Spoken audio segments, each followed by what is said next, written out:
Last യൂണിറ്റിൽ വർക്കാണ് നമ്മളിപ്പോൾ അനലൈസ് ചെയ്യാൻ പോകുന്നത്. അതായത് പെർസിവൽ വൈൽഡിൻ്റെ റീഫണ്ട് എന്നുള്ള വർക്കാണ് നമ്മൾ നോക്കുന്നത്.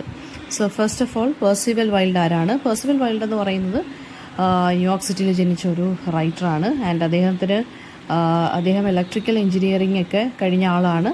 ആൻഡ് ഒരു ടെക്നിക്കൽ ബാക്ക്ഗ്രൗണ്ട് ഉണ്ടായിട്ട് പോലും ലിറ്ററേച്ചറിലോട്ടും തിയേറ്ററിലോട്ടും നല്ല രീതിയിൽ സ്ട്രോങ് പാഷനുള്ളൊരു റൈറ്ററായിരുന്നു. ആൻഡ് അദ്ദേഹം ഒരു പ്ലേ റൈറ്റാണ്, ഓതറാണ്, സ്ക്രീൻ റൈറ്ററും കൂടിയാണ് കേട്ടോ. വൺ ആക്ട് പ്ലേസ് എഴുതുന്നതാണ്. അതായത് വൺ ആക്ട് പ്ലേസിലാണ് ഇദ്ദേഹം കൂടുതൽ എഴുതിയിട്ടുള്ളത്. വൺ ആക്ട് പ്ലേസ്, അതായത് ഹ്യൂമൻ നേച്ചറിനെ കുറിച്ച്, മൊറാലിറ്റിയെക്കുറിച്ച്, അതുപോലെ തന്നെ സോഷ്യൽ ഇഷ്യൂസിനെ കുറിച്ച് വളരെ ഇൻ്റലിജൻ്റ് ആയിട്ടും വളരെ വളരെ വിറ്റി ആയിട്ടും എഴുതുന്നൊരു റൈറ്ററാണ്. ആൻഡ് ക്ലെവർ ഡയലോഗ്സ് ആയിരിക്കും ഇദ്ദേഹത്തിൻ്റെ പ്ലേസിനകത്തുള്ളത്. അതുപോലെ തന്നെ അൺഎക്സ്പെക്റ്റഡ് ആയിട്ട് വരുന്ന ട്വിസ്റ്റുകളും ഉണ്ട്. അതായത് നമ്മളെ ഒന്ന് ഇരുത്തി ചിന്തിപ്പിക്കാവുന്ന രീതിയിലുള്ള ട്വിസ്റ്റുകളും അല്ലെങ്കിൽ സ്റ്റോറീസുമാണ് ഇദ്ദേഹത്തിൻ്റേത്. വൺ ആക്ട് പ്ലേസ് മേജർ ആയിട്ടുള്ള വർക്ക്സ് എന്ന് പറയുന്നത് ദ ഫിംഗർ ഓഫ് ഗോഡ്. പിന്നെ അതുപോലെ തന്നെ നമുക്ക് പഠിക്കാനുള്ള റീഫണ്ട് എന്ന് പറയുന്നത് ഒരു സറ്റാറിക്കൽ പ്ലേ ആണ്. എഡ്യൂക്കേഷൻ്റെ വാല്യൂവിനെ കുറിച്ചുള്ള ഒരു കമൻട്രി പോലെ. പിന്നെ ദ സീക്വൽ എന്ന് പറഞ്ഞിട്ട് ഒരു വർക്കും കൂടിയുണ്ട്. അത് നമ്മുടെ ദ ഫിംഗർ ഓഫ് ഗോഡിൻ്റെ ഒരു ഫോളോ അപ്പ് പ്ലേ ആണ്.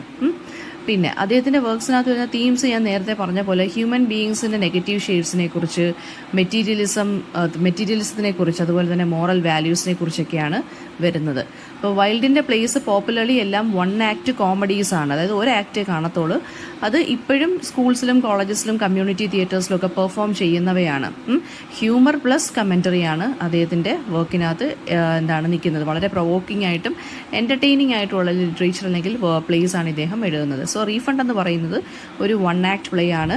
ഹ്യൂമർ പ്ലസ് ഐറണിയാണ് ഇതിനകത്തുള്ളത്. അതായത് സൊസൈറ്റിയുടെ ആറ്റിറ്റ്യൂഡ് ടുവേർഡ്സ് എഡ്യൂക്കേഷൻ, അതായത് എഡ്യൂക്കേഷനെ കുറിച്ചുള്ള സൊസൈറ്റിയുടെ ആറ്റിറ്റ്യൂഡ് എന്താണ്, അതിനെക്കുറിച്ചുള്ളൊരു സറ്റേറിക്കലായിട്ടുള്ള കളിയാക്കിയ രീതിയിലുള്ളൊരു കമൻറ്ററി പോലെയാണ് കൊടുത്തേക്കുന്നത്. വാല്യൂ ഓഫ് എഡ്യൂക്കേഷൻ എന്താണ്? അപ്പോൾ അതൊരു ക്ലെവർ സറ്റയറാണ്. അതായത് ഒരു മനുഷ്യന് അയാൾ എഡ്യൂക്കേഷന് വേണ്ടി ചിലവാക്കിയ പൈസ അയാൾക്ക് റീക്ലെയിം ചെയ്യണം, തിരികെ എടുക്കണം. സോ അതിനെക്കുറിച്ച് അതാണ് സ്റ്റോറി. അതാണ് ഇതിനകത്ത് സ്റ്റോറി എന്ന് പറയുന്നത്. അപ്പം സ്റ്റോറി ബിഗിൻ ചെയ്യുന്നത് വാസർ കോപ്പ് എന്ന് പറഞ്ഞൊരാളുടെ സ്റ്റോറിയിലൂടെയാണ്. അതായത് ഒരാളുടെ ക്യാരക്ടറിലൂടെയാണ്. അയാളൊരു മിഡിൽ ഏജ്ഡ് മാൻ ആണ്. അയാൾ ബിലീവ് ചെയ്യുന്നതെന്ന് വെച്ചാൽ എഡ്യൂക്കേഷൻ യൂസ്ലെസ് ആണ്. ബിക്കോസ് ഇയാൾക്ക് ഫിനാൻഷ്യൽ സക്സസ് ഒന്നും ഇയാൾക്ക് ലൈഫിൽ കിട്ടിയിട്ടില്ല. സോ ഇയാൾ പഠിച്ചതൊക്കെ വെറുതെ ആണെന്ന് വിചാരിച്ച് എഡ്യൂക്കേഷൻ യൂസ്ലെസ് ആണെന്ന് ബിലീവ് ചെയ്യുന്നൊരു മനുഷ്യനാണ് നമ്മുടെ വാസർ കോപ്പ്. And he decides to visit his former school. ഇയാൾ പഠിച്ച സ്കൂളിൽ വിസിറ്റ് ചെയ്യാൻ ശ്രമിക്കുവാണ്. റീഫണ്ട് ചോദിക്കുവാണ് ഫീസിന്. ഇയാൾ അടച്ച ഫീസിൻ്റെ എല്ലാം റീഫണ്ട് ചോദിക്കുവാണ്. ആൻഡ് ഹി ആർഗ്യൂസ് ദാറ്റ് ഈ ഒരു ഇൻസ്റ്റിറ്റ്യൂഷൻ ഫെയിലായി, കാരണം ഇയാൾക്ക് നല്ല ജോലി കിട്ടിയില്ല. അപ്പോൾ സ്കൂളിൻ്റെ സ്റ്റാഫിൻ്റെ റെസ്പോൺസ് അല്ലെങ്കിൽ ടീച്ചേഴ്സ് വളരെ ഷോക്കായി മാറി ഇയാളുടെ ഡിമാൻഡ് കേട്ടിട്ട്. പക്ഷേ ഇയാൾ എന്ത് ചെയ്യാൻ തുടങ്ങി? കളിയാക്കാനും ഇച്ചിരി തമാശ രീതിയിലൊക്കെ അവർ സംസാരിക്കാൻ തുടങ്ങി. പക്ഷേ ഇയാൾ ഒരു കാര്യം ചെയ്യാം, ഇയാൾക്ക് റീഫണ്ട് കൊടുക്കാം, പക്ഷേ ഇയാൾക്കൊരു റീടെസ്റ്റ് കൊടുക്കണമെന്ന് ടീച്ചേഴ്സ് എല്ലാം പറഞ്ഞു. അതായത് അവരുടെ ഇൻറ്റൻഷൻ എന്തായിരുന്നു? അയാളെ ഒന്ന് പറ്റിക്കണം എന്നുള്ളൊരു ഇൻറ്റൻഷനിലായിരുന്നു. അങ്ങനെ വാസർ കോപ്പിന് എന്ത് ചെയ്തു? ഒരുപാട് ക്വസ്റ്റ്യൻസും ഒരുപാട് സബ്ജക്റ്റുകൾ, മാത്സും ഹിസ്റ്ററിയും ജോഗ്രഫിയൊക്കെ പഠിച്ചുകൊണ്ട് വരാൻ പറഞ്ഞു. അയാൾ വളരെ അബ്സേർഡ് ആയിട്ട് ഇൻകറക്റ്റ് ആയിട്ടുള്ള ആൻസേഴ്സ് ഒക്കെയാണ് കൊടുത്തത്. ടീച്ചേഴ്സ് എന്ത് ചെയ്തു? ക്ലെവർലി എന്ത് ചെയ്തു?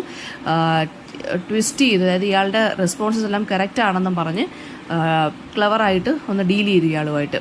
അതായത് വാസർ കോപ്പ് ആൻസർ ചെയ്യുന്ന ഒരു ക്വസ്റ്റ്യൻ ഇൻകറക്റ്റ് ആണെങ്കിൽ ടീച്ചർ എന്ത് ചെയ്യും?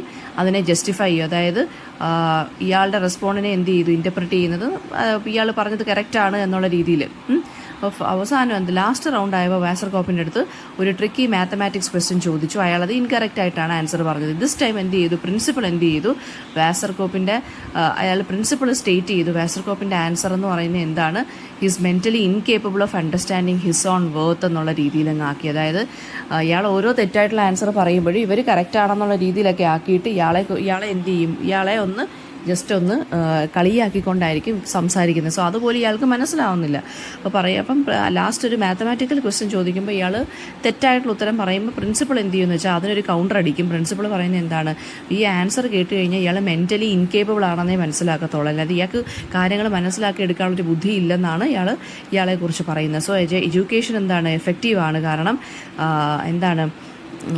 ഈ ടീച്ചിങ്, അതായത് എഡ്യൂക്കേഷൻ എങ്ങനെ എഫക്റ്റീവ് ആവും, is education was effective in teaching him all he could comprehend. അതായത് ഇത് എന്തായാലും കുറച്ച് കാര്യങ്ങളൊക്കെ ഇയാൾ മനസ്സിലാക്കുന്നുണ്ടല്ലോ, അപ്പം അത്രയും ഒരു ബ്ലെസ്സിങ് ആണ് ശരിക്കും പറഞ്ഞാൽ ഇയാളെ പോലുള്ള ആളുകൾക്ക് എഡ്യൂക്കേഷൻ എന്ന് ആര് പറയും, ഇങ്ങേര് പറയും. അതായത് ഇയാളുടെ വേർത്ത് ഇയാൾക്ക് തന്നെ അണ്ടർസ്റ്റാൻഡ് ചെയ്യാൻ പറ്റുന്നില്ല.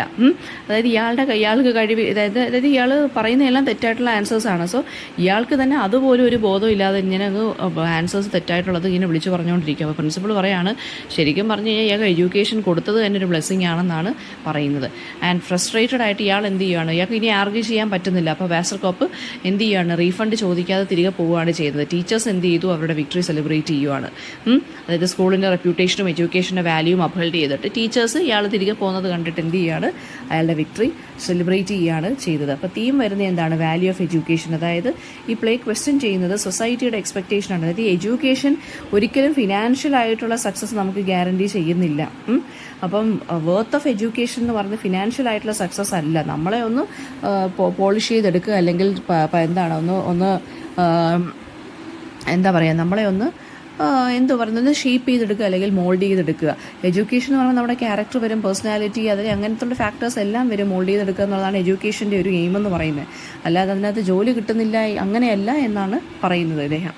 ദെൻ ഹ്യൂമൻ ബിഹേവിയറിൻ്റെ ഒരു അൺറിയലിസ്റ്റിക് ആയിട്ടുള്ളൊരു ആറ്റിറ്റ്യൂഡിനെ കുറിച്ചാണ് പറയുന്നത്. അതായത് ഇയാളിപ്പോൾ പറയുന്നത് ഇയാൾക്ക് എഡ്യൂക്കേഷൻ ഉണ്ടായിട്ട് ഇയാൾക്ക് ജോലി കിട്ടുന്നില്ല എന്നാണ്. പക്ഷേ ശരിക്കും പറഞ്ഞു കഴിഞ്ഞാൽ ഇയാൾ എക്സ്റ്റേണൽ ഫാക്ടേഴ്സിനെ മാത്രം ബ്ലെയിം ചെയ്തിട്ട് ഇയാളുടെ പേഴ്സണൽ ഫെയിലിയർ ഇയാൾ കാണുന്നില്ല. ഇയാളുടെ അടുത്ത് ക്വസ്റ്റ്യൻ ചോദിക്കുമ്പോൾ ഇയാൾക്കൊന്നും അറിയത്തില്ല. അപ്പോൾ ഇയാൾ അത് നോക്കാതെ ഇയാൾ എഡ്യൂക്കേഷൻ കൊള്ളത്തില്ല, അല്ലെങ്കിൽ കിട്ടിയത് കൊള്ളില്ല, സ്കൂളിൽ പഠിപ്പിച്ചത് കൊള്ളില്ല എന്ന് പറഞ്ഞാണ് ഇയാളുകൾ നിൽക്കുന്നത്. പിന്നെ അതുപോലെ തന്നെ എന്താണ്, എഡ്യൂക്കേഷൻ സിസ്റ്റത്തിനെ ഹ്യൂമറസ്ലി ക്രിട്ടിസൈസ് ചെയ്യുകയാണ്. അതായത് നോളജിനെ നമുക്ക് എങ്ങനെ മാനിപ്പുലേറ്റ് ചെയ്യാം, അതായത് ഓരോരുത്തർക്കും ഓരോ ആർഗ്യുമെൻറ്റിനനുസരിച്ച് നോളജിനെ മാനിപ്പുലേറ്റ് ചെയ്യുക. ഇയാൾക്ക് ഇത്രയും ബുദ്ധി ഉണ്ടല്ലോ, അതായത് എഡ്യൂക്കേഷൻ കൊള്ളില്ല എന്ന് പറഞ്ഞിട്ട് ഇയാളുടെ പേഴ്സണൽ ഫെയിലിയർ മനസ്സിലാക്കാതെ ഇയാൾ റീഫണ്ട് ചോദിക്കാനുള്ള ബുദ്ധി ഇയാൾക്കുണ്ട്. അപ്പോൾ എന്തുകൊണ്ട് ഇയാൾ പഠിച്ചില്ല, അല്ലെങ്കിൽ ഇയാൾ എന്തുകൊണ്ട് ആ ഒരു ബുദ്ധി ജോലിക്ക് വേണ്ടി ചെയ്തില്ല, റീഡയറക്റ്റ് ചെയ്തില്ല, അതാണ് നമ്മുടെ പ്ലേ ചോദിക്കുന്നത്. അപ്പോൾ ഇതിനകത്ത് ഹ്യൂമറും ഐറണിയും ചോദിക്കുന്നുണ്ട്. ഈ വാസർകോപ്പ് എന്ന് പറയുന്നത് അയാളുടെ ബിഹേവിയർ തന്നെ എന്താണ്, വളരെ എക്സാജറേറ്റഡ് ആണ്. അതായത് ഭയങ്കര ഷോ ഓഫ് കാണിച്ചിട്ടാണ് ഇയാൾ സ്കൂളിലൊക്കെ വരുന്നത്. ടീച്ചേഴ്സാണെന്ന് അതിന് ക്രിയേറ്റീവായിട്ടുള്ള ജസ്റ്റിഫിക്കേഷൻസ് കൊടുക്കുന്നത് അല്ലേ. അപ്പം എഡ്യൂക്കേഷനെ കളിയാക്കാൻ വന്ന വാസർകോപ്പിനെ അവസാനം എന്ത് ചെയ്തു, അയാളുടെ ഫൂളിഷ്നെസ് വെച്ച് കളിയാക്കി തിരിച്ച് ടീച്ചേഴ്സ് പറഞ്ഞു വിട്ടു. വാസർകോപ്പ് റെപ്രസെൻ്റ് ചെയ്യുന്ന എന്താണ്, ഈ ചില ആളുകളുണ്ടല്ലോ, അതായത് അവരുടെ ഫൂളിഷ്നെസ്സും ഇറാഷണൽ നേച്ചറും എന്താ പറയുക മനസ്സിലാക്കാതെ ബാക്കിയുള്ള എക്സ്റ്റേണൽ ഫാക്ടേഴ്സിനെ ഇങ്ങനെ ബ്ലെയിം ചെയ്തുകൊണ്ട് നടക്കുന്ന ഒരാളാണ് വാസർകോപ്പ്. ടീച്ചേഴ്സ് എന്ന് പറയുമ്പോൾ അവർ ഇൻ്റലിജൻ്റ് ആണ്, വിറ്റിയാണ്. സോ അവർക്ക് വാല്യൂ ഓഫ് എഡ്യൂക്കേഷന് നല്ല വിശ്വാസമുള്ള ആളുകളാണ്. സോ അവരുടെ ആ ഒരു കൊളാബറേറ്റീവ് എഫേർട്ട്, അവരെല്ലാവരോടും ഒരുമിച്ച് നിന്നാണ് ഇയാളെ കളിയാക്കി തിരിച്ചു വിടുന്നത്. അയാളെ ആ ഒരു ഇന്നബിലിറ്റി ഇയാൾക്ക് കാണിച്ചു കൊടുക്കുന്നത്. ഒരു വൺ ആക്ട് പ്ലേയിലെ ഇതിലാണ് എഴുതിയിരിക്കുന്നത്. ഡയലോഗ്സ് എല്ലാം വളരെ ക്രിസ്പാണ്, അത് വളരെ ഷോർട്ടാണ്, പക്ഷേ നല്ല വിറ്റി ആയിട്ടുള്ള ക്ലവർ ആയിട്ടുള്ള ഡയലോഗ്സ് ആണ്. അപ്പോൾ എഡ്യൂക്കേഷൻ്റെ വേർത്താണ് ഇത് ശരിക്കും പറഞ്ഞാൽ ഇതിനകത്ത് കാണിച്ചു കൊടുക്കുന്നത്. അതായത് മോണിറ്ററി ബെനിഫിറ്റിന് വേണ്ടിയോ മെറ്റീരിയൽ സക്സസിന് വേണ്ടിയോ ഉള്ളത് മാത്രമല്ല എഡ്യൂക്കേഷൻ എന്ന് പറയുന്നത്. അത് ക്രിട്ടിക്കൽ തിങ്കിങ്ങിന് വേണ്ടി നമുക്ക് എങ്ങനെ അഡാപ്റ്റ് ചെയ്ത് ഈ ഒരു സൊസൈറ്റിയിൽ ജീവിക്കാം എന്നതിനും കൂടി നമ്മളെ പ്രാപ്തരാക്കുന്ന ഒരു കാര്യമാണ് എഡ്യൂക്കേഷൻ എന്ന് പറയുന്നത്. നെക്സ്റ്റ് വൺ എന്ന് പറയുന്നത് Sir Roger at play by Joseph Addison ആണ്. അപ്പം ഇതിനകത്ത് നമുക്ക് ആദ്യമേ ജോസഫ് എഡിസനെ കുറിച്ച് നോക്കാം. ജോസഫ് എഡിസൺ എന്ന് പറയുന്നത് ഇംഗ്ലണ്ടിലാണ് ജനിച്ചത്. അദ്ദേഹത്തിൻ്റെ അച്ഛനൊരു ക്ലർജിമാൻ ആയിരുന്നു. വളരെ പ്രസ്റ്റീജിയസ് ആയിട്ടുള്ള ഇൻസ്റ്റിറ്റ്യൂഷൻസിലായിരുന്നു ഇദ്ദേഹം എഡ്യൂക്കേറ്റഡ് ആയിരുന്നത്. ഓക്സ്ഫോർഡ് യൂണിവേഴ്സിറ്റിയിലൊക്കെ പോയി ക്ലാസിക്കൽ സ്റ്റഡീസിലൊക്കെ ഇയാൾ വളരെയധികം ടോപ്പറായിരുന്നു. ആൻഡ് ഇദ്ദേഹം പോയട്രിയിലാണ് ഇനിഷ്യലി അദ്ദേഹത്തിന് റെക്കഗ്നേഷൻ കിട്ടി തുടങ്ങിയത്. പൊളിറ്റിക്കൽ അച്ചീവ്മെൻറ്റ്സും ഒക്കെ ഉണ്ടായിരുന്നു. അദ്ദേഹത്തിൻ്റെ ഫേമസ് പോം എന്ന് പറയുന്നത് ദ ക്യാമ്പയിൻ ആയിരുന്നു. ദെൻ സ്പെക്ടേറ്റർ എന്ന് പറഞ്ഞ് 1711 അഡിസൻ്റെ ഫ്രണ്ട് ആയിട്ടുള്ള റിച്ചാർഡ് സ്റ്റീലിനെ കൊണ്ട് അവർ രണ്ടുപേരും കൂടി കോഫൗണ്ട് ചെയ്ത ഒരു ഡെയിലി പബ്ലിക്കേഷനാണ് ദി സ്പെക്ടേറ്റർ. അപ്പം ഈ സ്പെക്ടേറ്റർ എന്നുള്ള ഈ ഒരു പബ്ലിക്കേഷനകത്ത് വരുന്ന എസ്സേസ് എന്ന് പറയുന്നത് റീഡേഴ്സിനെ ഇവർ രണ്ടുകൂടെ കൂടിയാണ് എഴുതുന്നത്. അപ്പോൾ റീഡേഴ്സിനെ എഡ്യൂക്കേറ്റ് ചെയ്യാനും എൻ്റർടൈൻ ചെയ്യാനും ലിറ്ററേച്ചർ, മൊറാലിറ്റി, സോഷ്യൽ ബിഹേവിയർ ഇങ്ങനെയുള്ള ടോപ്പിക്സിനെ കുറിച്ചൊക്കെയാണ് ഇവർ രണ്ടുപേരും എഴുതുന്നത്. അതിനകത്ത് ഒരു കഥാപാത്രമാണ് റോജർ ഡി കവേർലി എന്ന് പറയുന്നത്. അഡിസൻ്റെ one of the most famous creations ആണ് റോജർ ഡി കവേർലി എന്ന് പറഞ്ഞ ക്യാരക്ടർ. അത് ഇദ്ദേഹത്തിൻ്റെ ഒരുപാട് എസ്സേസിനകത്ത് വരുന്നുണ്ട്. അതൊരു റൂറൽ ലൈഫിലെ ഒരു സിമ്പിളാണ്. റൂറൽ ലൈഫിനെ റെപ്രസെൻറ്റ് ചെയ്തൊരു ക്യാരക്ടറാണ് സർ റോജർ റോജ ഡി കവേർലി.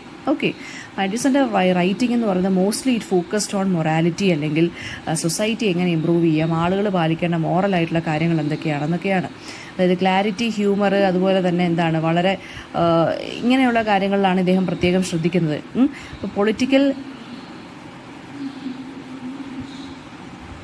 പൊളിറ്റിക്കൽ കരിയറിലാണെങ്കിൽ തന്നെ എഡിസൺ എന്ത് ചെയ്യാനാണ്, ഒരു സക്സസ്ഫുൾ ആയിട്ടുള്ളൊരു കരിയറുണ്ട്. അദ്ദേഹം ഒരുപാട് പൊസിഷൻസിൽ ഇരുന്നിട്ടുണ്ട്. മെമ്പർ ഓഫ് പാർലമെൻറ്റിലും സ്റ്റേറ്റിൻ്റെ സെക്രട്ടറി ആയിട്ടും ഒക്കെ ഇരുന്നിട്ടുണ്ട്. ലിറ്റററി ആൻഡ് പൊളിറ്റിക്കൽ കരിയേഴ്സിൽ ഇദ്ദേഹം ഇദ്ദേഹം നല്ല രീതിയിൽ ശോഭിച്ചൊരു മനുഷ്യനാണ്. അപ്പം അതായത് ഒരു മോഡേൺ എസ്സേ ഫോം ഉണ്ടാക്കിയത് നമ്മുടെ ജോസഫ് എഡിസൺ ആണ്. ഓക്കെ, അദ്ദേഹത്തിൻ്റെ എസ്സേസും അദ്ദേഹത്തിൻ്റെ characters, especially Roja de Coverley എന്ന് പറഞ്ഞ ക്യാരക്ടറൊക്കെ എന്ന് പറയുന്നത് നല്ല അധികം പോപ്പുലറൈസ്ഡ് ആയിട്ടുള്ളൊരു ക്യാരക്ടറാണ്. ഇനി നമുക്ക് നോക്കാം. സർ റോജർ അറ്റ് പ്ലേ എന്ന് പറയുന്നത് is one of the essays in the Spectator. എഡിസണും സ്റ്റീലും കൂടെ കണ്ടുപിടിച്ചതാണ് ദ സ്പെക്ടേറ്റർ എന്നുള്ള ഡെയിലി പബ്ലിക്കേഷൻ. അതിനകത്ത് പബ്ലിഷ് ചെയ്ത എസ്സേകളിൽ ഒന്നാണ് the sir Roger at play എന്ന് പറയുന്നത്. അപ്പോൾ എഡിസന്റെ മെയിൻ ക്യാരക്ടർ എന്ന് പറയുന്നത് റോജർ ഡി കവേർലിയാണ് കേട്ടോ. അയാളെ വെച്ചിട്ട് ഒരു എസ്സേ എഴുതിയേക്കുകയാണ്, അയാളെ ക്യാരക്ടറാക്കി വെച്ചിട്ട്. അപ്പോൾ എസ്സേ എന്ന് പറഞ്ഞാൽ വളരെ ലൈറ്റ് ഹാർട്ടഡ് ആയിട്ട് അല്ലെങ്കിൽ ഹ്യൂമറസ് രീതിയിൽ പോർട്രേ ചെയ്തേക്കുവാണ് ഈ റോജർ ഡി കവേർലി എന്ന് പറഞ്ഞ മനുഷ്യനെ. അയാളൊരു ഫിക്ഷണൽ ആയിട്ടുള്ളൊരു കഥാപാത്രമാണ്. അദ്ദേഹം ഒരു റൂറൽ ലൈഫ് സ്റ്റൈലിനെ റെപ്രസെന്റ് ചെയ്യുന്നൊരു കഥാപാത്രമാണ്. അതായത് ഒരു കൺട്രി സൈഡിലെ ജെന്റിൽമാൻ ആണ് അയാൾ. പക്ഷേ ഒരു ഇംഗ്ലീഷ് വിർച്യൂസ് ഒക്കെ ഉള്ളൊരു മാൻ, സിമ്പിളാണ്. അയാളുടേതായിട്ടുള്ള കുറച്ച് കുഞ്ഞു പട്ടുകളൊക്കെ ഉണ്ട്. അതായത് എക്സെൻട്രിക് ആണ്. ദെൻ അദ്ദേഹം ഹ്യൂമറും സോഷ്യൽ കമൻട്രിയും ക്യാരക്ടർ സ്റ്റഡിയൊക്കെ നല്ല രീതിയിൽ ബ്ലെൻഡ് ചെയ്തിട്ടാണ് ഈ ഒരു എസ്സേ എഴുതിയിരിക്കുന്നത്. ഈ എസ്സേ ബിഗിൻ ചെയ്യുന്നത് നമ്മുടെ നറേറ്റർ സർ റോജർ ഡി കവേർലിയെ ഒബ്സർവ് ചെയ്തുകൊണ്ടിരിക്കുവാണ്. സർ റോജർ ഡി കവേർലി എന്ത് ചെയ്യുവാണ്, ഔട്ട്ഡോർ ആക്ടിവിറ്റീസിലൊക്കെ പാർട്ടിസിപ്പേറ്റ് ചെയ്തുകൊണ്ടിരിക്കുവാണ് അവിടുത്തെ വില്ലേജേഴ്സിൻ്റെ കൂടെ. സർ റോജർ വളരെ ജോവിയലാണ്, വളരെ ഹാപ്പിയാണ്, അപ്രോച്ചബിൾ നേച്ചറാണ്, വളരെ ഫ്രണ്ട്ലി ആണ്. സോ അതുകൊണ്ട് തന്നെ ഇയാളുടെ ഈ ഒരു വില്ലേജ് കമ്മ്യൂണിറ്റിയിൽ ഇയാൾ ഭയങ്കര ഫേമസ് ആണ്, പോപ്പുലറുമാണ്. ആൻഡ് സിമ്പിൾ ആയിട്ടുള്ള പ്ലഷേഴ്സിലും അതുപോലെ തന്നെ ആളുകളുടെ കമ്പനിയിലൊക്കെ അതായത് നല്ലോണം ആളുകളോട് സംസാരിച്ച് ഇടപഴകി അതിലൊക്കെ സന്തോഷം കണ്ടെത്തുന്ന ആളാണ് സർ റോജർ ഡി കവേർലി. അപ്പോൾ അദ്ദേഹം വളരെയധികം ഈ വില്ലേജേഴ്സിനെയൊക്കെ സ്പോർട്സിലും ഗെയിംസിലും ഒക്കെ പാർട്ടിസിപ്പേറ്റ് ചെയ്യാൻ വേണ്ടി എൻകറേജ് ചെയ്തുകൊണ്ടിരിക്കുകയാണ്. അതിനുവേണ്ടി ഇദ്ദേഹം തന്നെ കുഞ്ഞു പ്രൈസസും കുഞ്ഞു റിവാർഡ്സ് ഒക്കെ കൊടുക്കുന്നുണ്ട്. അദ്ദേഹത്തിൻ്റെ ആക്ഷൻസ് കാണിക്കുന്ന ഇദ്ദേഹത്തിൻ്റെ കമ്മ്യൂണിറ്റിക്ക് വേണ്ടിയും അദ്ദേഹത്തിൻ്റെ കമ്മ്യൂണിറ്റിയൊക്കെ എൻകറേജ് ചെയ്യുന്ന, സപ്പോർട്ട് ചെയ്യുന്നൊരു മനുഷ്യനാണെന്ന് പറയുവാണ്.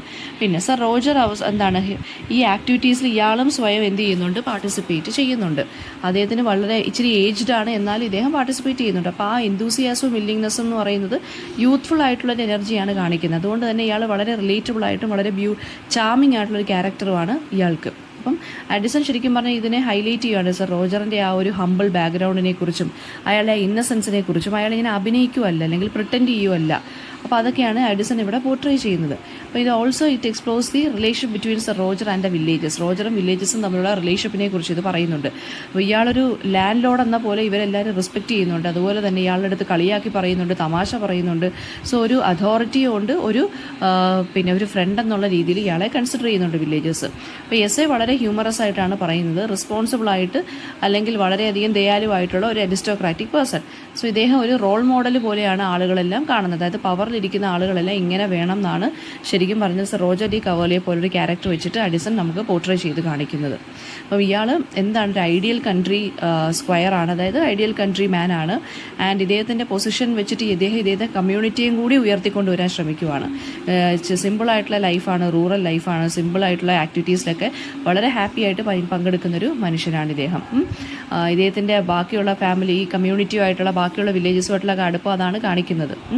ആ ഒരു സൊസൈറ്റൽ ബാലൻസ് ഇദ്ദേഹം കീപ്പപ്പ് ചെയ്യുന്നുണ്ട്. ഒരു എക്സെൻട്രിക് ആയിട്ടുള്ള ക്യാരക്ടറാണ്. കാരണം ഇദ്ദേഹം തന്നെ ഗെയിംസിലൊക്കെ പാർട്ടിസിപ്പേറ്റ് ചെയ്യുന്നുണ്ട്, ഇദ്ദേഹം ഏജ്ഡ് ആണെങ്കിൽ പോലും അല്ലേ. സോ വില്ലേജേഴ്സ് വളരെ ഗ്രേറ്റ്ഫുൾ ആണ്, വളരെ ലോയലാണ് ഇയാളുടെ അടുത്ത്. അപ്പം ഹ്യൂമറസ് ആയിട്ടുള്ള രീതിയിലാണ് ഇദ്ദേഹത്തിൻ്റെ പ്ലേഫുൾ ഇൻട്രാക്ഷനെ എഡിസൺ എന്ത് ചെയ്യുന്നത്, പോർട്രേ ചെയ്ത് കാണിക്കുന്നത്. അതായത് ഈ ക്യാരക്ടറുമായിട്ട് നമുക്ക് പെട്ടെന്ന് അടുക്കാൻ സാധിക്കും. പിന്നെ ഇതുപോലെ തന്നെ അരിസ്റ്റോക്രസിയെക്കുറിച്ചും ഈ കോമൺ ആയിട്ടുള്ള ആളുകളെക്കുറിച്ചും ഉള്ളൊരു കമൻട്രി പോലെയും പറയുന്നുണ്ട്. അതായത് സർ റോജർ പോലെ ആയിരിക്കണം എല്ലാവരും, മ്യൂച്വൽ റെസ്പെക്റ്റും കൈൻഡ്നസ്സും അങ്ങോട്ടും ഇങ്ങോട്ടും വേണം. ഓക്കെ, അപ്പോൾ വളരെ ക്ലിയർ ആയിട്ട് വളരെ വിറ്റി ആയിട്ടാണ് ഈ ഒരു ആളെ നമ്മുടെ ക്യാരക്ടറിനെ ഇവിടെ പോർട്രേ ചെയ്തിരിക്കുന്ന നമ്മുടെ ജോസഫ് എഡിസൺ. ദെൻ നെക്സ്റ്റ് നമ്മൾ നോക്കാൻ പോകുന്നത് what the black woman thinks about the women's lib by Toni Morrison ആണ് നോക്കുന്നത്. അത് 1971 പബ്ലിഷ് ചെയ്തൊരു എസ്സേ ആണ്. ദ ന്യൂയോർക്ക് ടൈംസ് മാഗസിനിലാണ് ഇത് പബ്ലിഷ് ചെയ്തിരിക്കുന്നത്. അതായത് ബ്ലാക്ക് വിമനും ഈ women's liberation movement of the 90s 70sലെയും റിലേഷൻഷിപ്പാണ് ഇവിടെ എക്സാമിൻ ചെയ്യുന്നത്. അപ്പം ബ്ലാക്ക് വിമൻ്റെ എക്സ്പീരിയൻസ് എന്താണെന്നും ഈ റേസ് ആൻഡ് ജെൻഡർ ഇഷ്യൂസ് എങ്ങനെ വരുന്നു എന്നും ഈ നമ്മുടെ ഫെമിനിസ്റ്റ് മൂവ്മെൻ്റ് ഉണ്ടല്ലോ, മെയിൻ സ്ട്രീമായിട്ട് നിൽക്കുന്ന ഫെമിനിസ്റ്റ് മൂവ്മെൻറ്റ്, അതെന്ന് പറയുമ്പോൾ ഈ വൈറ്റ് ആയിട്ടുള്ള ആളുകളെയാണ് കൂടുതൽ ഇവർ സപ്പോർട്ട് ചെയ്യുന്നത്. വൈറ്റ് സ്ത്രീകളെയാണ് ഫെമിനിസ്റ്റ് മൂവ്മെൻറ്റിൽ തന്നെ ഉണ്ട് ഡിസ്ക്രിമിനേഷൻ. വൈറ്റ് സ്ത്രീകളെയാണ് കൂടുതൽ ഫെമിനിസ്റ്റ് അല്ലെങ്കിൽ ഫെമിനിസ്റ്റിക് ഐഡിയാസ് കൂടുതൽ ഫോക്കസ് ചെയ്യുന്നത്. അപ്പോഴും ബ്ലാക്ക് സ്ത്രീകളെ ബാക്കിലോട്ട് നിർത്തിയേക്കാണ്, മാർജിനലൈസ് ചെയ്ത് നിർത്തിയേക്കുവാണ്. സോ എങ്ങനെയാണ് ഈ mainstream feminist movement black വിമണിൻ്റെ ഇഷ്യൂസിനെ അഡ്രസ്സ് ചെയ്യാതെ ഇങ്ങനെ ഇരിക്കുന്നത്, എങ്ങനെ അഡ്രസ്സ് ചെയ്യണം എന്നൊക്കെയാണ് ഇതിനകത്ത് എസ്ഐക്കകത്ത് ഡിസ്കസ് ചെയ്യുന്നത്. അപ്പോൾ നമുക്ക് ആദ്യമേ ടോണി മോറിസൺ ആരാണെന്ന് നോക്കാം. ടോണി മോറിസൺ എന്ന് പറയുന്നത് വളരെ ഒരു ഒരു പവർഫുൾ ആയിട്ടുള്ളൊരു ഫെമിനിസ്റ്റിക് ഫിഗറാണ്, ബ്ലാക്ക് കമ്മ്യൂണിറ്റിയിൽ പെട്ടുള്ള റൈറ്ററാണ്. സോ ഇവർ റേസിസം, ജെൻഡർ, സെക്ഷുവാലിറ്റി ഇങ്ങനെയുള്ള കാര്യങ്ങളെക്കുറിച്ചൊക്കെ എഴുതിയിട്ടുള്ള റൈറ്ററാണ്. വളരെ പിന്നെ അവരുടെ ഒരു ഓട്ടോബയോഗ്രഫി ഉണ്ട്, I know why the caged bird sings എന്നുള്ളത്. അതിനകത്ത് അവരുടെ ഓട്ടോബയോഗ്രഫിക്കലായിട്ടുള്ള ഒരു കുറേ റൈറ്റിങ്സ് ആണ് അതിനകത്തുള്ളത്. അപ്പം അതിനകത്തെല്ലാം ഇവരുടെ പേഴ്സണൽ ആയിട്ടുള്ള സ്റ്റോറീസും അതുപോലെ തന്നെ ഇവരെ ബ്ലാക്ക് സ്ത്രീകൾ ഫേസ് ചെയ്യുന്ന ഇഷ്യൂസിനെ കുറിച്ചൊക്കെയാണ് ഇവർ സംസാരിച്ചിരിക്കുന്നത്. അപ്പം നമുക്ക് ഇതിനകത്ത് നോക്കാം. അപ്പം എന്തിനെക്കുറിച്ചാണ് പറഞ്ഞേക്കുന്നത്? ഫെമിനിസവും ആ വിമൻസ് ലിബറേഷൻ 1970s മൂവ്മെൻറ്റും ബ്ലാക്ക് ഫെമിനിസവും തമ്മിലുള്ളൊരു ബന്ധം എന്താണ്?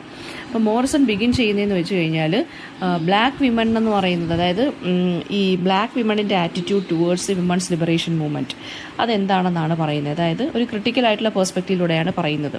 ഷീ എക്സ്പ്ലെയിൻസ് ദാറ്റ് ഒരുപാട് ബ്ലാക്ക് വിമണിന് ശരിക്കും പറഞ്ഞു കഴിഞ്ഞാൽ ഈ വിമൻസ് ലിബറേഷൻ മൂവ്മെൻറ്റ് ഉണ്ടല്ലോ, അതിൽ ഒരുപാട് പേർക്ക് പാർട്ടിസിപ്പേറ്റ് ചെയ്യാൻ പേടിയായിരുന്നു, അല്ലെങ്കിൽ അവർ ലോൺലി ആയിട്ടാണ് പാർട്ടിസിപ്പേറ്റ് ചെയ്തത്. ചിലർക്കൊന്നും പാർട്ടിസിപ്പേറ്റ് ചെയ്യാൻ തോന്നിയില്ല. കാരണം എന്താണ്, ഈ ഒരു മൂവ്മെൻറ്റ് എന്ന് പറയുന്നത് പ്രിഡോമിനൻ്റ്ലി അത് വൈറ്റ് സ്ത്രീകൾക്ക് വേണ്ടി മാത്രമുള്ളതാണെന്ന് അവിടെ അങ്ങ് പടർന്നു.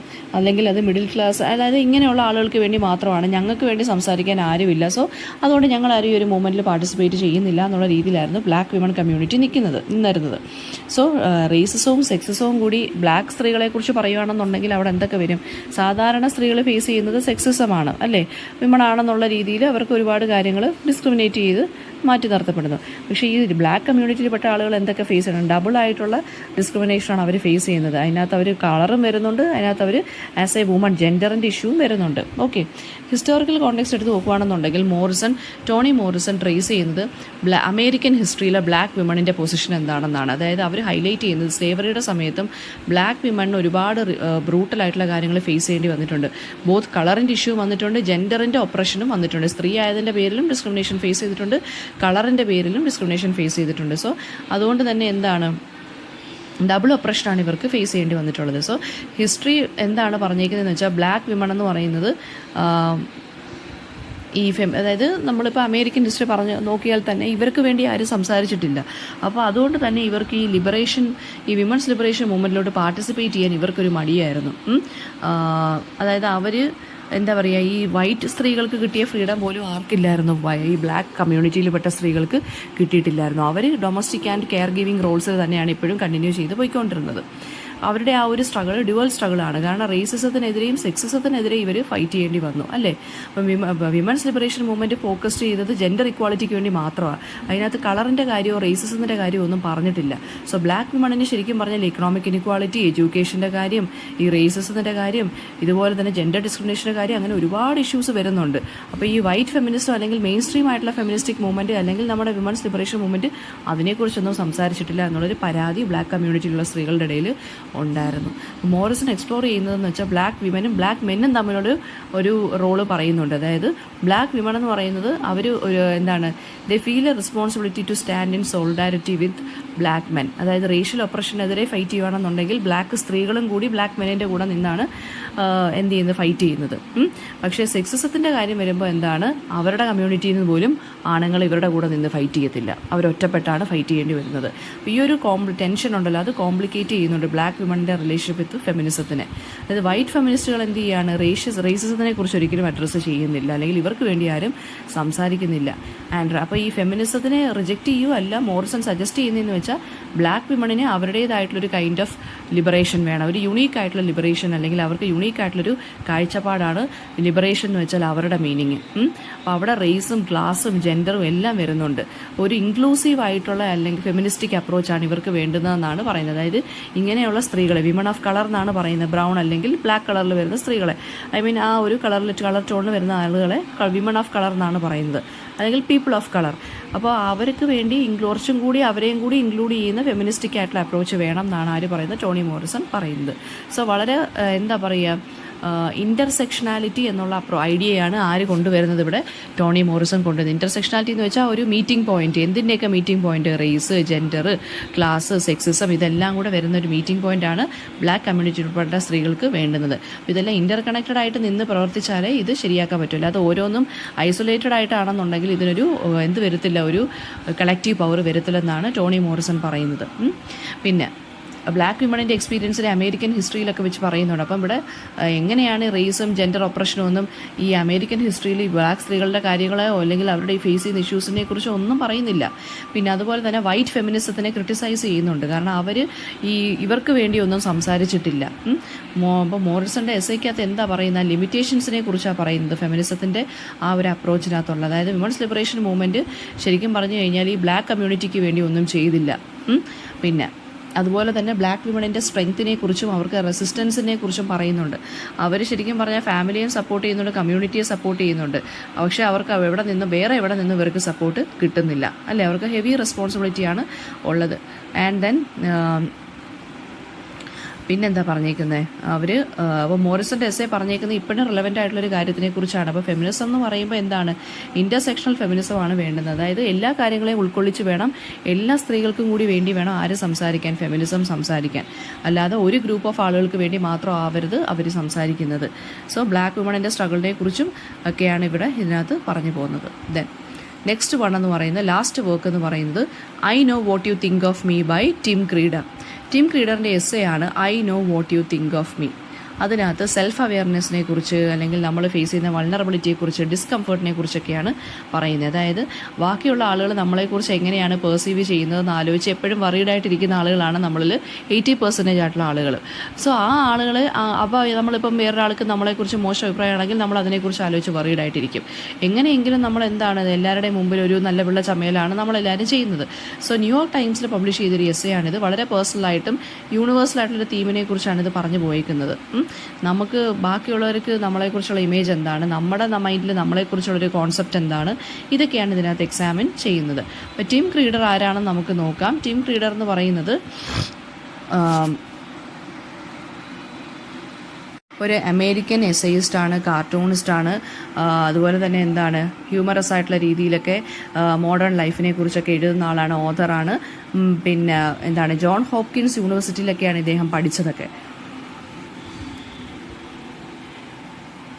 അവിടുത്തെ ഒരു പേപ്പറിനകത്തൊക്കെ, അതായത് പിന്നെ ഇദ്ദേഹത്തിൻ്റെ സിറ്റിയിലുള്ള പേപ്പറിനകത്തൊക്കെ ഇദ്ദേഹം പൊളിറ്റിക്കൽ ആൻഡ് സെറ്ററിക്കൽ കാർട്ടൂൺ സീരീസൊക്കെ ഇദ്ദേഹം എഴുതിയിട്ടുണ്ട്. ആൻഡ് ഡാർക്ക് ഹ്യൂമറിലാണ് ഇദ്ദേഹം എഴുതുന്നത്. വളരെ ഷാർപ്പായിട്ടുള്ള കമൻട്രി അല്ലെങ്കിൽ ക്രിറ്റിസിസമാണ് ഇദ്ദേഹം അതുവഴി കൊടുക്കുന്നത്. അപ്പം ഹ്യൂമൻ കണക്ഷനെക്കുറിച്ചും അവരുടെ ആൻസൈറ്റിയെക്കുറിച്ചും അല്ലെങ്കിൽ അവരുടെ ലൈഫിലുള്ള സെർച്ച് ഫോർ മീനിങ്ങിനെ കുറിച്ചൊക്കെയാണ് ഇദ്ദേഹം എഴുതുന്നത്. വളരെ ഹ്യൂമറസ് ആയിട്ടും വളരെ ഇൻ്റലിജൻ്റ് ആയിട്ടുള്ള രീതിയിലാണ് ഇദ്ദേഹം എഴുതി പോകുന്നത്. വളരെ ഫിലോസഫിക്കലായിട്ടുള്ള കാര്യങ്ങളെക്കുറിച്ചും സംസാരിക്കാറുണ്ട്. അതായത് ലവ് ഉണ്ട്, ഡെത്തിനെക്കുറിച്ച്, ഹാപ്പിനെസ്, മീനിങ് ഓഫ് ലൈഫിനെ കുറിച്ചൊക്കെ ഇദ്ദേഹം വളരെ ഓണസ്റ്റ് ആയിട്ടും സംസാരിക്കുന്നുണ്ട്. ഓക്കെ, അപ്പോൾ നമുക്ക് നോക്കാം. നമ്മുടെ എസ്സേ എന്ന് പറഞ്ഞാൽ I know what you think of me. ആ ഹെഡിങ്ങിനകത്ത് തന്നെ നമുക്ക് എന്തുണ്ട്, ആ ഒരു എസ്സേയുടെ കാര്യങ്ങൾ പറയുന്നുണ്ട്. അതായത് എനിക്കറിയാം നീ എന്നെക്കുറിച്ച് എന്താണ് ആലോചിക്കുന്നത്. ഇങ്ങനെ ലൈഫ് മുന്നോട്ട് കൊണ്ടുപോകുന്നവരാണ് നമുക്ക് ചുറ്റിനുമുള്ള ആളുകൾ, അല്ലെങ്കിൽ നമ്മൾ. അപ്പം ഫസ്റ്റ് കണക്ക് എന്താണ് ടിം ക്രീഡർ ബിഗിൻ ചെയ്യുന്നതെന്ന് വെച്ചാൽ ഒരു ചെറിയൊരു അനക്ഡോട്ടിലൂടെയാണ്. അതായത് അദ്ദേഹം ആക്സിഡൻ്റ് ആയിട്ട് 2 ആളുകൾ തമ്മിലുള്ള ഇമെയിൽ എക്സ്ചേഞ്ച് കാണുകയാണ്. അപ്പോൾ ഈ ഒരു ഇൻസിഡൻറ്റ് ശരിക്കും പറഞ്ഞാൽ അയാൾക്കൊരു റിയലൈസേഷൻ മൈൻഡിൽ കൊണ്ടുവരുവാണ്. അതായത് അങ്ങോട്ടും ഇങ്ങോട്ടും വളരെ അൺഫിൽറ്റേർഡ് ആയിട്ട് ആളുകൾ ഡിസ്കസ് ചെയ്യുവാണ്. അതായത് പ്രൈവറ്റായിട്ട് പറയേണ്ട കാര്യം എന്ന് വെച്ചാൽ വേറെ ആളുകളെ കുറിച്ച് 2 പേര് ഇങ്ങനെ കുറ്റം പറഞ്ഞുകൊണ്ടിരിക്കുവാണ് ശരിക്കും പറഞ്ഞു കഴിഞ്ഞാൽ, അൺഫിൽറ്റേർഡ് ആയിട്ടുള്ള രീതിയിൽ. അപ്പോൾ അത് ശരിക്കും ഈ എസ്സേ പറയുന്നതെന്ന് വെച്ച് കഴിഞ്ഞാൽ നമുക്കറിയത്തില്ല ശരിക്കും പറഞ്ഞാൽ നമ്മളെക്കുറിച്ച് ആളുകൾ എന്താണ് പറഞ്ഞ് നടക്കുന്നതെന്നുള്ളത്. അപ്പം ടീം ക്രീഡർ റിഫ്ലക്റ്റ് ചെയ്യുന്നതെന്ന് വെച്ച് കഴിഞ്ഞാൽ ഒരു സെൽഫ് ഇമേജ് നമ്മൾ തന്നെ കൺസ്ട്രക്ട് ചെയ്ത് വെച്ചിട്ടുണ്ട്. അത് പക്ഷേ വളരെ ഫ്രജൈലാണ്. ആരെങ്കിലും എന്തെങ്കിലും പറയുമ്പോഴേ നമ്മുടെ ആ ഇമേജ് അങ്ങ് തകർന്നു പോകുന്ന രീതിയിലാണ് നമ്മൾ നിൽക്കുന്നത്, അല്ലേ? ആ സെൽഫ് ഇമേജ് തന്നെ ബാക്കിയുള്ള ആളുകളുടെ ഒപ്പീനിയനെ ബേസ് ചെയ്തിട്ടാണ് നമ്മൾ ക്രിയേറ്റ് ചെയ്ത് വെച്ചേക്കുന്നത്. ഇപ്പം നമ്മുടെ മൈൻഡിൽ എല്ലാവരും പറയുകയാണ് നമ്മൾ നല്ല കുട്ടിയാണ്, ഗുഡ് ഗേൾ ആണെന്ന് പറഞ്ഞ് വരുമ്പോൾ നമ്മുടെ മൈൻഡിൽ ഒരു തോന്നൽ വരും ഞാൻ ഗുഡ് ഗേൾ ആണ്. അപ്പം മറ്റൊരാൾ വന്നിട്ട് നമ്മുടെ സ്വഭാവം ശരിയല്ല എന്ന് പറയുമ്പോൾ നമ്മുടെ ആ സെൽഫ് ഇമേജ് അവിടെ തകർന്നടിയുകയാണ് നമ്മുടെ മനസ്സിൽ. സോ നമ്മളെല്ലാവരുടെയും സെൽഫ് ഇമേജ് എന്ന് പറയുന്നത് ബാക്കിയുള്ളവരുടെ ഒപ്പീനിയനെ ഡിപ്പെൻഡ് ചെയ്തിട്ടാണ് ഇരിക്കുന്നത്. അതായത് നമ്മളെല്ലാവരും ഫ്ലാറ്ററിങ്ങിലൂടെയും ഉള്ള അതായത് പിന്നെ റിയാലിറ്റിക്കൊന്നും നമ്മൾ നിന്നു കൊടുക്കത്തില്ല. നമ്മളെക്കുറിച്ച് കുറ്റം പറയുന്ന കേൾക്കാൻ നമ്മളൊരിക്കലും നിന്നു കൊടുക്കത്തില്ല. നമ്മളെക്കുറിച്ച് ഫ്ലാറ്ററിങ് ആയിട്ടുള്ള കാര്യങ്ങൾ നമ്മളെക്കുറിച്ച് ആളുകൾ ഇങ്ങനെ എന്താണ് തള്ളി പുകഴ്ത്തുമ്പോഴാണ് അത് കേൾക്കാനാണ് നമുക്ക് എല്ലാവർക്കും ഇഷ്ടം, അല്ലേ? നമ്മൾ ബാക്കിയുള്ള കാര്യങ്ങളെല്ലാം എന്ത് ചെയ്യും, ഇഗ്നോർ ചെയ്ത് കളയും ഡെലിബറേറ്റ് ആയിട്ട്. ദെൻ ടീം ലീഡർ എക്സാമിൻ ചെയ്യുവാണ് ഹൗ എക്സ്റ്റേണൽ ഫീഡ്ബാക്ക്, പോസിറ്റീവ് ആണെങ്കിലും നെഗറ്റീവ് ആയിട്ടുള്ള ഫീഡ്ബാക്ക് ആണെങ്കിലും അതെങ്ങനെയാണ് നമ്മുടെ സെൽഫ് ഇമേജിനെ നമ്മൾ കൺസ്ട്രക്ട് ചെയ്യുന്നതിന് സഹായിക്കുന്നത്. അദ്ദേഹം സജസ്റ്റ് ചെയ്യുന്നതെന്ന് വെച്ചാൽ ആളുകളെല്ലാം ഒരു ബബിളിലാണ് താമസിക്കുന്നത്, ഒരു കൈൻഡ് ഓഫ് ഡെല്യൂഷണൽ ആയിട്ടൊരു ബബിളിലാണ് നമ്മളെല്ലാവരും താമസിക്കുന്നത് അല്ലെങ്കിൽ ജീവിക്കുന്നത്. അതിനകത്ത് നമ്മളിങ്ങനെ വളരെ പൊളൈറ്റായിട്ടും ഈ സോഷ്യൽ ഇൻട്രാക്ഷൻസ് ഒക്കെ വളരെയധികം ബുദ്ധിപരമായിട്ടൊക്കെ നീങ്ങിയും ഒക്കെയാണ് നമ്മൾ നിൽക്കുന്നത്. നമ്മളൊരു ബബിളിനകത്ത് ജീവിക്കുന്നതൊക്കെ നമ്മളിപ്പോൾ ജീവിക്കുന്നത്. നമ്മൾ റിയാലിറ്റിയിലല്ല, ആ ഒരു ഒരു അഭിനയം പോലെ അല്ലെങ്കിൽ ഒരു പ്രിട്ടൻഷൻ പോലെയാണ് നമ്മൾ ജീവിക്കുന്നത്. അപ്പോൾ ആ ബബിളെന്ന് പറയുന്നത് പക്ഷേ എപ്പോൾ വേണമെങ്കിലും അല്ലെങ്കിൽ എന്ത് ചെയ്യാം, ബേസ്റ്റ് ചെയ്യുക. ആരെങ്കിലും വന്ന് ഒരു കാൻഡിഡ് ആയിട്ടുള്ള അല്ലെങ്കിൽ അൺഎക്സ്പെക്റ്റഡ് ആയിട്ടുള്ള ഒപ്പീനിയൻ നമ്മളെക്കുറിച്ച് പറഞ്ഞാൽ ആ ബബിൾ തീർന്നു, പൊട്ടിത്തെറിച്ചു. അത് ഓക്കെ, നമ്മൾ ആ ഒരു സേഫ് സോണിൽ നിന്ന് പിന്നെ വെളിയിലിറങ്ങുവാണ്. അപ്പം പിന്നെ ടീം ലീഡർ എംഫസൈസ് ചെയ്യുന്നതെന്ന് വെച്ച് കഴിഞ്ഞാൽ നമ്മളുടെ അടുത്ത ആളുകളിപ്പം നമ്മുടെ റിയൽ നേച്ചർ എന്താണെന്ന് അല്ലെങ്കിൽ നമ്മുടെ ട്രൂ ആയിട്ടുള്ള നേച്ചർ എന്താണെന്ന് ആരെങ്കിലും വന്ന് പറഞ്ഞു കഴിഞ്ഞാൽ നമ്മൾ അപ്പോൾ എന്ത് ചെയ്യും, നമുക്ക് അൺകംഫർട്ടബിൾ ആയിട്ട് ഫീൽ ചെയ്യും, നമുക്ക് പെയിൻ തോന്നും, അല്ലേ? ആൻഡ് ഹി ഓൾസോ അക്നോളജസ് അപ്പം ഇങ്ങനെ ഓണസ്റ്റ് ആയിട്ട് ശരിക്കും പറഞ്ഞു കഴിഞ്ഞാൽ ആളുകൾ വന്ന് പറയണം എന്നാണ് ഇദ്ദേഹം പറയുന്നത്. എന്നാലേ നമുക്ക് ഗ്രോത്ത് അല്ലെങ്കിൽ നമുക്ക് സ്വന്തമായിട്ട് ഒരു സെൽഫ് അവെയർനെസ് വരത്തുള്ളൂ.